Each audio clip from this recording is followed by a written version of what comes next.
मैं डॉक्टर के L Meena, associate professor in geography, government college Rajgarh. आज हम बात करेंगे BA part third geography of India का महत्वपूर्ण टॉपिक हरित क्रांति, ग्रीन रिवोल्यूशन। ग्रीन रिवोल्यूशन भारतीय कृषि अर्थव्यवस्था का एक महत्वपूर्ण पड़ाव है। भारत एक कृषि प्रधान देश है। यहाँ की लगभग 60% जनसंख्या आज भी कृषि कार्यों में प्रत्यक्ष और अप्रत्यक्ष रूप से लगी हुई है। हमारे देश में औद्योगिक विकास हालांकि तेज बढ़ा है, लेकिन हमारी राष्ट्रीय आय में आज भी 30-35% का जो योगदान है वो कृषि का है। भारत में नवीनतम हरित क्रांति का आरंभ छठे दशक में लगभग 1960 में हुआ। यह जो उत्पादन है वो प्रारंभ हुआ, अधिक उत्पादन देना प्रारंभ हुआ। देश में आज़ादी के बाद से भारत में खाद्यान्न का आयात अधिकतर संयुक्त राज्य अमेरिका से किया जाता था, उस पर निर्भर रहना था। सन 1906 में प्रोफेसर अर्नेस्ट बेरलॉन्ग ने मैक्सिको में गेहूं की अधिक फसल देने वाली फसलों का विकास किया और बेरलॉन्ग को इस क्रांति के लिए जन्मदाता माना जाता है, ग्रीन रेवोल्यूशन का। हरित क्रांति वास्तव में कृषिगत नए निवेशों तथा कृषि की नवीनतम विधियों के पैकेज का नाम है। नई टेक्नोलॉजी का यूज हुआ। प्रोफेसर दांतेवाल के अनुसार हरित क्रांति के दो मुख्य तत्व हैं, एक तो नई टेक्निक और दूसरा अधिक उपज देने वाले बीज। नए बीज मैक्सिको से लाए गए और उनका उपयोग तेजी से बढ़ा। इसके बहुत अधिक उपज देने की क्षमता के कारण इन्हें चमत्कारी बीज कहा गया और इसका प्रचलन बढ़ा। भारत में हरित क्रांति, ग्रीन रिवोल्यूशन इंडिया देश की स्वतंत्रता के बाद जब तीसरी योजना काल आया, थर्ड प्लानिंग 1968, कृषि उत्पादन बढ़ाने के लिए अनेक प्रयास करने के बाद भी पर्याप्त सफलता नहीं मिल पाई, जिस कारण भारत में खाद्यान्नों की स्थिति काफ़ी विकट रही। सन 1966 के बाद सरकार ने अच्छे बीज, खाद, सिंचाई, उन्नत साधनों के प्रयोग के द्वारा नई कृषि नीति का सूत्रपात किया, जिसके फलस्वरूप गेहूं की उपज में तेज गति से वृद्धि हुई और अन्य उपजों की वृद्धि में भी एक नया वातावरण बना। इस हरित क्रांति के कारण भारत में 1960-67 के एक वर्ष के अंदर खाद्यान्नों के उत्पादन में 25% वृद्धि हुई और सन 1950-51 की तुलना में 2001-2 में खाद्यान्न का उत्पादन बढ़कर 4 गुना हो गया।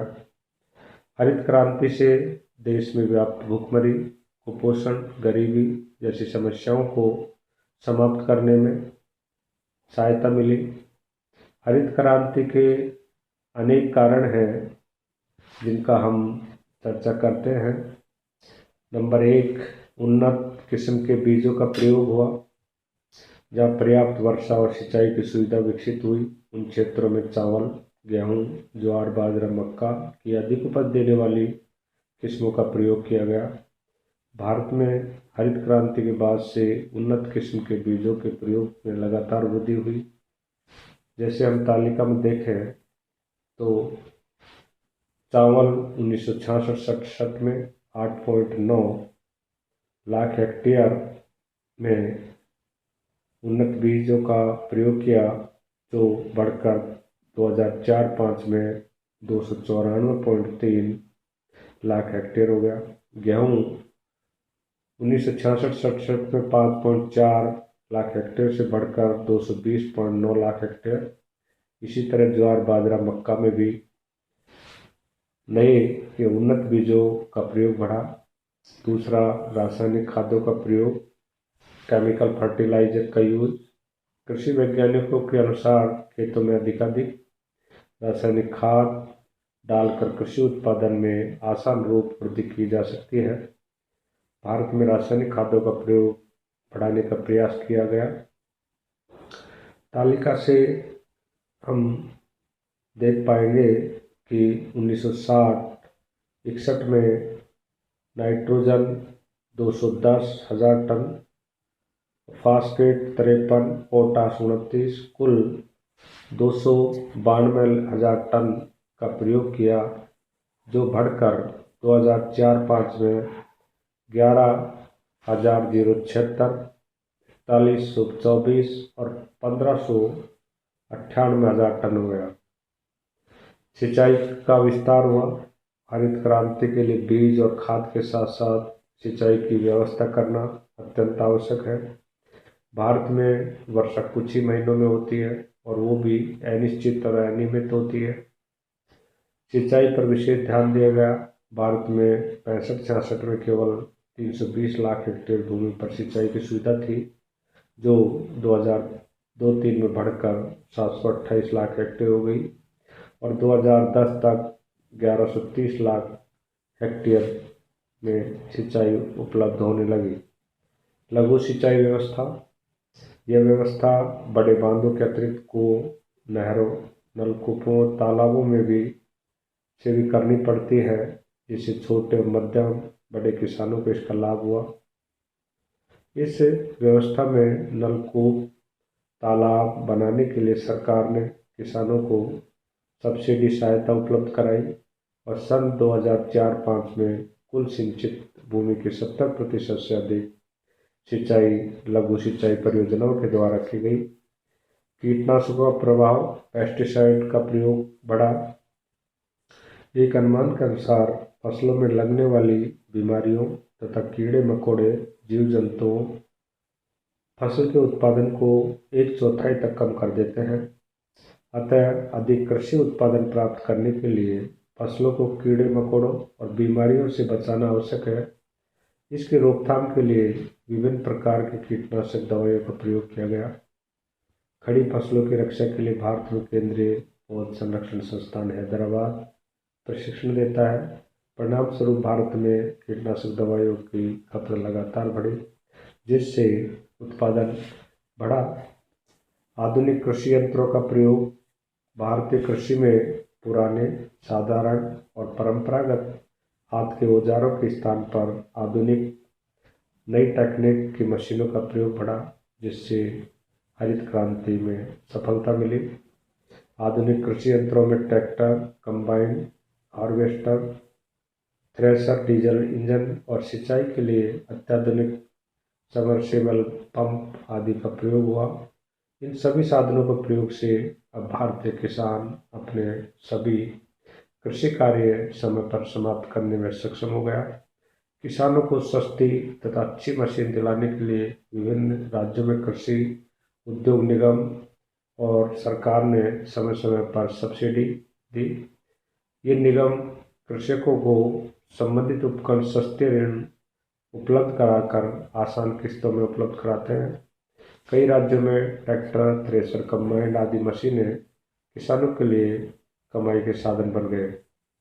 बहुफसली प्रणाली, कृषि यंत्रों, उन्नत बीज, रासायनिक खादों, सिंचाई की सुविधाओं से फसलें एक समय में पककर तैयार होने लगी।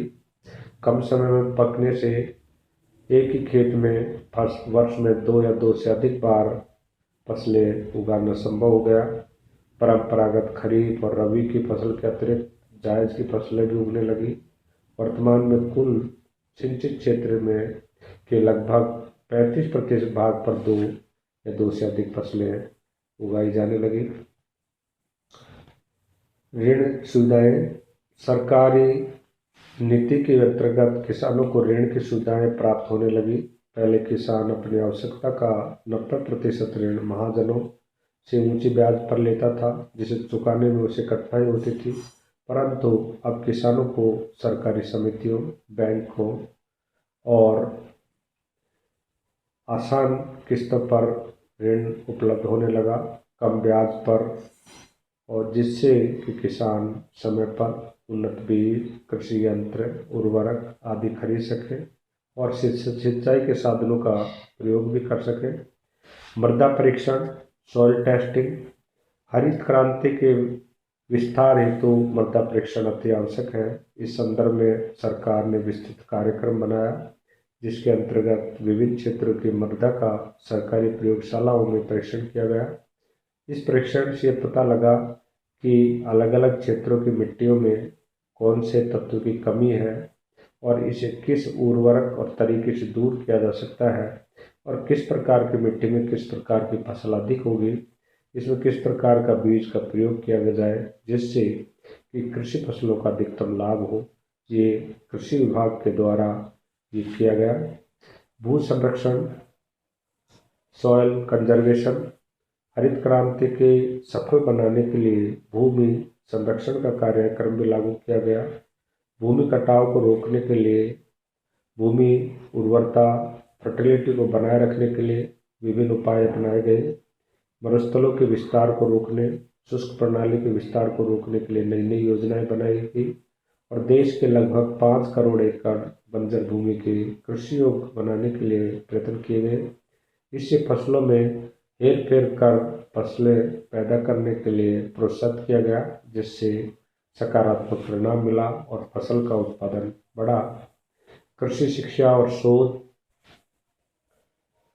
एग्रीकल्चर एजुकेशन को बढ़ावा दिया गया। कृषि शिक्षा शोध हरित क्रांति की एक नई और प्रमुख विशेषता रही। हरित क्रांति के बाद देश में कृषि को उन्नत बनाने के लिए कृषि कार्यों में सभी स्तरों पर शोध करना अत्यंत आवश्यक हो गया। भारत सरकार ने 1975 में कृषि अनुसंधान सेवा का गठन करके सारे देश में जिला स्तर पर कृषि ज्ञान केंद्र खोले। ये केंद्र अपने कर्मचारियों, किसानों को कृषि प्रशिक्षण, शिक्षा, नवीनतम कृषि तकनीकों की जानकारी देते हैं। रेडियो, टीवी, समाचार माध्यमों द्वारा कृषि से संबंधित कार्यक्रम का प्रसारण किया जाता है और अनेक चैनलों का विकास कर किसानों को अधिक से अधिक लाभ दिलाया जा रहा है। ग्रामीण विद्युतीकरण, कृषि उपकरणों को चलाने के लिए विद्युत सबसे सस्ता और सुगम शक्ति का साधन है। कृषि के विकास के लिए ग्रामीण विद्युतीकरण निगम की स्थापना की गई।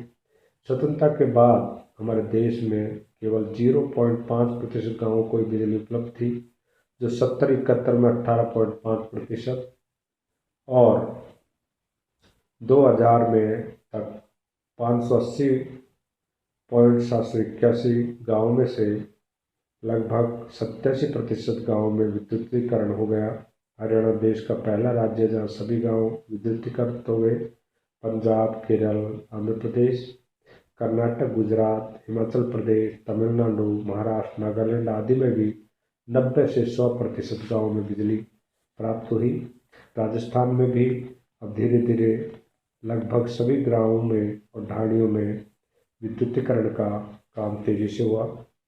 कृषि विकास हेतु निगमों की स्थापना, भारत में हरित क्रांति की सफलता के लिए अनेक निगमों की स्थापना की गई। कृषि मंडियों, राष्ट्रीय बीज निगम, भारतीय खाद्य निगम, राष्ट्रीय सहकारी विकास निगम, ग्रामीण विद्युतीकरण निगम, राष्ट्रीय डेयरी विकास निगम जैसी संस्थाएं कृषि विकास के लिए सहायक रही। कृषकों को उनके उपज का उचित मूल्य मिले, इसके लिए भारत सरकार ने कृषि मूल्य आयोग भी स्थापित किया। उत्पादकों की बिक्री संबंधी सुविधाएं, पहले किसान अपनी फसलों को महाजनों को बेचने के लिए बाध्य होते थे, इससे उनको उचित मूल्य नहीं मिल पाता था। आज किसान अपनी फसलों को अपनी इच्छा से बेचने के लिए स्वतंत्र है। सरकारी मंडियों की स्थापना, सरकार द्वारा कृषि उपजों को खरीदना, समय पर पैसों का भुगतान आदि किसानों के द्वारा सुचारू रूप से किसानों को किया गया, जिसके कारण हरित क्रांति के विकास को अग्रसर मिला। समर्थन मूल्य या फसलों की कीमतों का निर्धारण, अनेक बार कृषि उत्पादन अधिक हो जाने की वजह से बाजार में कृषि उपजों की कीमतें कम हो जाती हैं। इससे कृषि उत्पादन पर विपरीत प्रभाव पड़ता है। इस समस्या को दूर करने के लिए सरकार ने कृषि लागत, तथा मूल्य आयोग की स्थापना की और इस आयोग का कार्य विभिन्न फसलों का न्यूनतम समर्थन मूल्य निर्धारित करना है। अगर कभी फसलों का वास्तविक मूल्य न्यूनतम समर्थन मूल्य से कम होने लगता है तो सरकार उस निर्धारित मूल्य पर किसानों की फसलों को खरीदता है, जिससे किसान को दुविधा नहीं रहती है और निश्चित होकर कृषि कार्य को करते हैं। अब हम बात करेंगे कृषि हरित क्रांति के प्रभाव, इफेक्ट ऑफ ग्रीन रेवोल्यूशन। इसके कुछ प्रभाव भी पड़े हैं।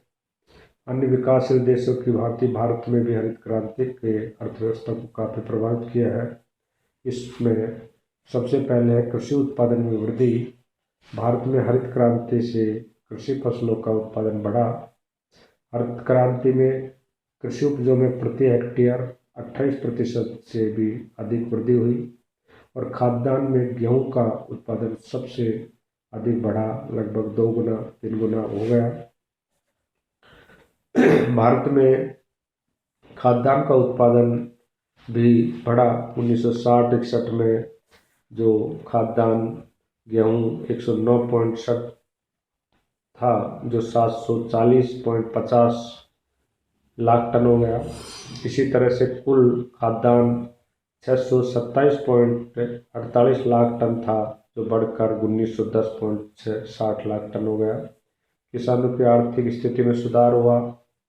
हरित क्रांति से कृषि उत्पादन में वृद्धि हुई, जिससे किसानों की आर्थिक स्थिति में सुधार हुआ और समृद्धि हुई। छोटे किसानों को भी लाभ हुआ। किसानों की विचारधारा में परिवर्तन आया। हरित क्रांति के आने से भारतीय किसान परंपरागत रूढ़िवादी विचारों को छोड़कर नई कृषि पद्धति को, नई टेक्नोलॉजी को अपनाया, नए खाद बीजों को अपनाया, जिससे कि उनकी आर्थिक स्थिति में भी सुधार हुआ।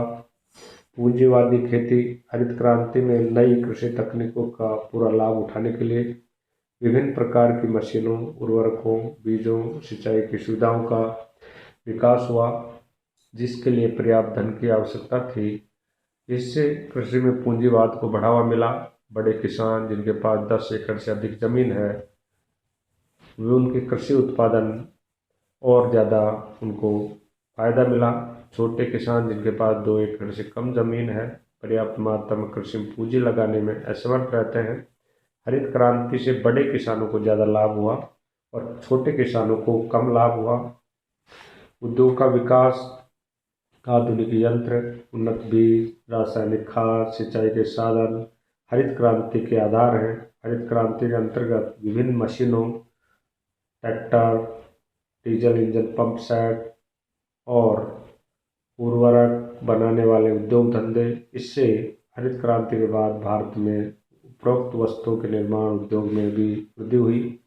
मूल्यों पर नियंत्रण। तृतीय पंचवर्षीय योजना में कृषि मूल्यों के मूल्यों में तीव्र गति से वृद्धि हुई और हरित क्रांति के बाद कृषि उत्पादन में बढ़ने से परिणाम स्वरूप मूल्य कम हुए और हरित क्रांति ने आरंभिक वर्षों में मूल्यों को अधिक बढ़ने से रोकने में सहायता की।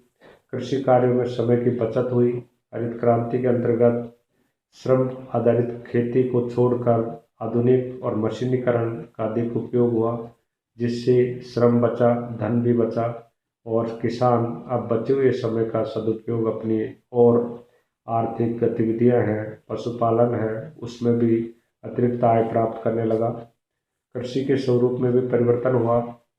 नवीन कृषि यंत्रों, फर्टिलाइजर्स का उपयोग बढ़ा। सिंचाई के साधनों के विकास से प्राकृतिक वर्षा पर किसान की निर्भरता कम हुई और भारतीय कृषि अब जीवन निर्वाह कृषि न होकर कॉमर्शियल कृषि का भी फायदा मिला और होने लगी और आज कृषि के नए नए स्वरूप सामने आने लगे।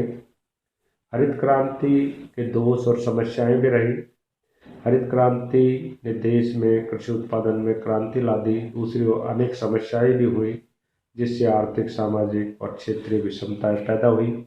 सीमित फसलें। हरित क्रांति का प्रभाव कुछ फसलें जैसे गेहूं, चावल, बाजरा, ज्वार, मक्का पर रहा। व्यापारिक फसलें पर इसका प्रभाव कम रहा।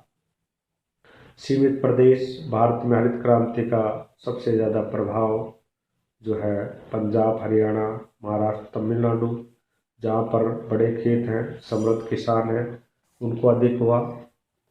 छोटे किसानों का इसका फायदा कम मिला और क्षेत्रीय असंतुलन हरित क्रांति से देश के सभी राज्यों में समान रूप से नहीं पड़ा। केवल उन्हीं क्षेत्रों में कृषि का उत्पादन बढ़ा जो पहले से ही कृषि का विकास उन्नत अवस्था में था। इसका सबसे ज़्यादा प्रभाव पंजाब, हरियाणा, महाराष्ट्र, तमिलनाडु और उत्तर प्रदेश में हुआ, जो अधिक विकसित और संपन्न थे। इसके विपरीत पिछड़े जो राज्य हैं वहाँ पर इसका विकास कम हुआ, जिससे कि असंतुलन की स्थिति रही। व्यक्तिगत विषमताओं में वृद्धि। हरित क्रांति का अधिकतम लाभ बड़े किसानों तक ही सीमित रहा, क्योंकि उनके पास आवश्यक कृषि उपकरण, उन्नत बीज, रासायनिक उर्वरक, सिंचाई के साधन पर्याप्त पूंजी के कारण जुटा पाए और छोटे किसान इनको खरीदने में इनके पास धन की कमी के अभाव में नहीं बढ़ा सके। तो छोटे किसानों को ज़्यादा नुकसान रहा, ज़्यादा फायदा नहीं हुआ और बेरोजगारी में भी वृद्धि हुई। हरित क्रांति से श्रम आधारित खेती को हटाकर मशीन आधारित कृषि का विकास हुआ, जिससे कृषि मजदूरों में बेरोजगारी बढ़ी।